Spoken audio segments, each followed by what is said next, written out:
شوف هنا لما تبقى اهلاوي صح وفاهم كوره كويس وفاهم انت بتتكلم في ايه، شوف هيرد على مين ويقول له ايه. موضوع امام عاشور اللي وجعه دماغنا بيه يا فندم، امام عاشور عمل كده وهو في بيتك، تربيتك انت، تربيتك السيئه، وانت ما اتخذتش معاه اي اجراء وسبته يعمل كده. رجع لك عشان تشتريه، انت قلت له لا معيش فلوس، جه الاهلي وقدم اعتذار واثنين وثلاثه. فين المشكله؟ افهموا ان العفو من شأن الرجال. افهموا الموضوع ده كويس.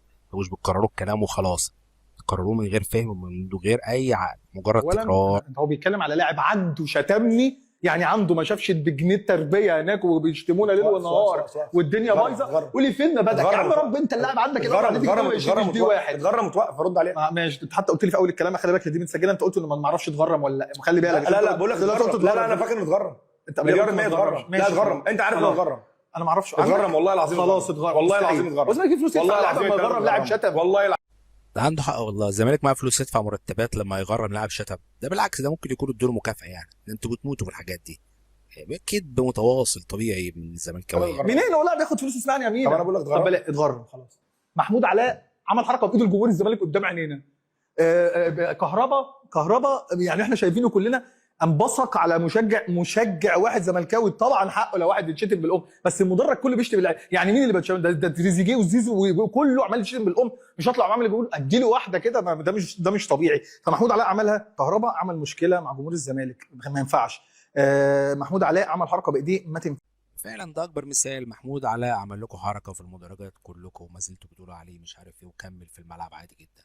كهربا طلع تف على الجماهير وكمل في الملعب عادي جدا. ابراهيم حسن تف عليكم وعمل لكم حركه بصباعه كده وشتمكم ورجعتوا اشتريتوه وجبتوه مع حسام ولعب معاك وحقق بطولات عادي جدا. شيكابالا رفع الجزمه في وشكم وكسبتوه وكمل ورجع تاني وسابكم وهرب 50 مره وسبتوه تاني ورجع مره واثنين وثلاثه وعادي. بن شرقي كان عاملها، وبرده جمهور الزمالك بيحبه جدا، وكان عامل حركه زي كل الكلام ده مسجل على اليوتيوب. هو مش فاكر فنسيبنا انا افتكر.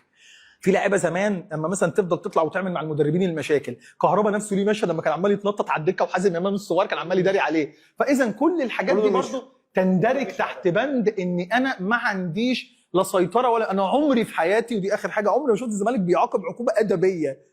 عمري في حياتي ولا موقف تاريخي على مسؤوليتي اهو، على مسؤوليتي. انا مسؤول عن المعلومه، انا اللي هتحاسب عليها قدام الناس. تحاسب عليها، بس هم الناس ردوا عليك. هيردوا، سيبهم هم يردوا وسيب الناس اللي ورا. ده ايه ده؟ اقسم بالله ماشي يا تاريخه عمره ما طلع بيان رسمي في المجله او في القناه بيدين لاعب ادبيا على غلطه عملها مع منافس او شتيمه حد او عملها في مدربه او عملها في النادي جوه وشتم حد. اللعيبه اللي كانت بتخرج من معسكرات قبل ماتش تشاد عارفين القصه دي كلها، كل الكلام ده احنا عارفينه وشفناه. الزمالك عمره ما طلع عقوبه ادبيه. على الاقل انا يا سيدي الحضري زلته عندي حاجه واحده بس، دي مبادئي. اخر حاجه